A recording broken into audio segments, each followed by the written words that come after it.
কিন্তু আমি একটা ভুল করে ফেলছিলাম। আমি পাখিগুলো সব খাঁচাতে তুলে দিয়েছিলাম। তো খাঁচাতে তুলে দেওয়ার কারণে আমার পাখিগুলা অসুস্থ হয়ে গেছিল। ডিম দেওয়া বন্ধ। হ্যালো ফ্রেন্ডস, আসসালামু আলাইকুম। কাউসার অ্যান্ড কয়েল পাখি ফার্ম। তো আশা করি আপনারা আজকে থাম্বনেল দেখে বুঝতে পারছেন কি নিয়ে ভিডিও নিয়ে আসলাম।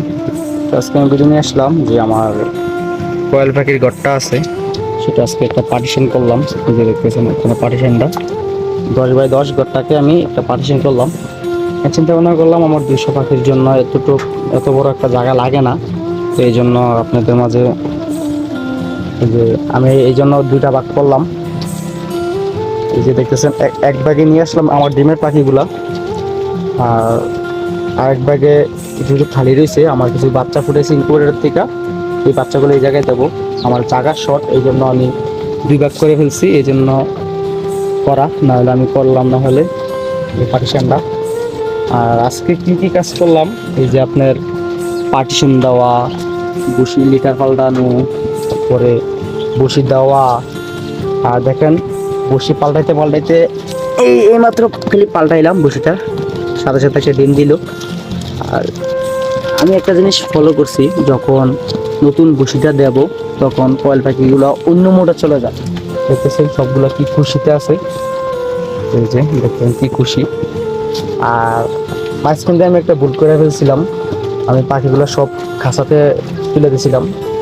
তো খাঁচাতে তুলে দেওয়ার কারণে আমার পাখিগুলা অসুস্থ হয়ে গেছিল, ডিম দেওয়া বন্ধ করে দিয়েছিল। এখন আলহামদুলিল্লাহ আবার ডিম দেওয়া শুরু করছে।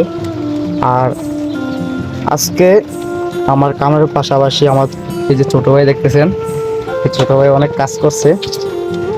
ছোট ভাই কিরকম লাগছে কাজ করে? ছোট ভাই অনেক শরম পাচ্ছে। আমার সাথে কয়েল পাখি লিটার ফালাইছে, হ্যাঁ পুরে দিছে, আমি না ফালাইছি। আর এখন ঘরটাকে 2টা ভাগকরণে কিরকম লাগতেছে আপনাদের কাছে অবশ্যই আমাকে বলবেন। দেখতেছেন আর যে জায়গাটা দেখতেছেন এখন পাখিগুলো দিছি, আমি এই জায়গায় 300 পাখি পালতে পারবো। আর এই জায়গায় দেখতেছেন এখন খালি আছে, এটাকে আমি এখন জীবাণুনাশক দিয়ে স্প্রে করে রাখবো। আর যে এই যে খাঁচাগুলো পাখিগুলো দেখতেছেন, এগুলোর বয়স চলতেছে এখন বয়স চলতেছে আপনার প্রায় 35 দিনের মতো। আর কিছুদিন হয়তো ডিম দিয়ে দিব। এগুলোর ভিডিও তো আমি রেগুলার দিচ্ছি, আপনারা দেখছেন। আর এই যে দেখতেছেন ফুল পার্টিশন, দেখতেছেন যে দরজা। মোটামুটি এখন খামারটা অনেক সুন্দর লাগে। 2টা ভাগ করার ফলে 2টা ভাগ করছি পরে, দেখতেছেন। আর চিন্তা ভাবনা করছি এগুলো কি খাঁচাতে রাখবো না এই জায়গায় ছাইরা দেবো, এটাই চিন্তা ভাবনা করছি। আমার বাচ্চা আইতে তার 4-5 দিন লাগবে, এখন বাচ্চা বোর্ডিংয়ে আছে। এই জন্য বলতেছি কি পাখিগুলো এটা কি ছাইরা দেবো ওই জায়গায়, না বাচ্চাগুলো দেবো, এটাই চিন্তা করতেছি। আপনারা সবাই কমেন্টে বলবেন কিভাবে দিলে ভালো হয়। আর এই যে ডিম দেখতেছেন, এখানে একদিনের ডিম 2 কেস 100টা আছে। আর এই যে পাখিগুলো নতুন বসে পেলে অনেক আনন্দিত হয়ে যায়। এই যে দেখতেছেন সবগুলো কি করতেছে, এই যে দেখতেছেন। আর আমি অনেকদিন বলতেছি কি ওষুধ খাওয়াই আমি কয়েল পাখিরে, তো বলছিলাম পরবর্তী ভিডিওতে দেব। আমি কয়েল পাখিরে প্রায় 15 দিন আগে খাওয়াইছিলাম ওষুধ। আবার এখন 2 দিন আমার ডক্সিবেট খাওয়াইছি ঠান্ডার জন্য। আমি ডক্সিবেটটা খাওয়াই পাখির উপকার পাইছি ঠান্ডার থেকে, ঠান্ডা যেমন না ধরে। তো যে পাখিগুলো ঠান্ডা ধরে ফেলছে আমি ডক্সিবেট খাওয়ানোর সাথে সাথে এগুলো আবার ভালো হয়েছে। আমি 2 দিন চালাইছি, সকাল বিকাল দুপুর করে 3 বেলায় চালাইছি। তো 2 দিন টানা 2 দিন চালাইছি। এখন 2 দিনের পরে আমি আবার 3 থেকে 4 দিন চালাবো আপনার জিঙ্ক, ক্যালসিয়াম, AD3। তো এগুলো চালাই আমি। সকালবেলা দিই ক্যালসিয়াম, দুপুরবেলা দিই জিঙ্ক, এরপরে আপনার বিকালবেলা দিই AD3। তো আপনি বিকালবেলা AD3টা দিলে কি রাত্রেবেলা পাখির শরীরটা গরম থাকে। আর আপনারা চাইলে এই ওষুধগুলো খাওয়াইতে পারেন।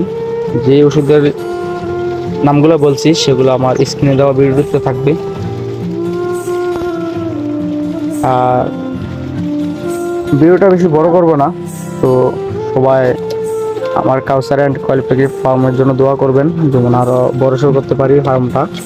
আর ইনশাল্লাহ আমি যে কিছুদিন আগে ডিম বসাইছিলাম, ডিমের ভিডিওটা দিছিলাম, আর 4 থেকে 5 দিনের ভিতরে ডিম ফুটে ফেলবে। আজকে হলো 12 দিন চলতেছে। আলহামদুলিল্লাহ বাচ্চাগুলো ফুটলে আপনাদেরকে মাঝে ভিডিও দেবো আমি। তো মোটামুটি আমি ফার্মটা এখন বড় করতেছি বাচ্চা কাচ্চা ফুটাইয়া। আর যে জায়গাটা খালি করছি, এই জায়গাটা খালি করছি, এটাতে আপনার বাচ্চা আসবে 70টা, 100টা থেকে 70টা ফুটছে। তো এটার ভিতরে আসবে। তো মোটামুটি এর বয়সও চলতেছে আপনার 20 দিন, আজকে 21 দিন চলতেছে এগুলোর বয়স, যেগুলো আমি আনবো। আর তো সবাই ভালো থাকবেন, সুস্থ থাকবেন, আমাদের জন্য দোয়া করবেন। আসসালামু আলাইকুম।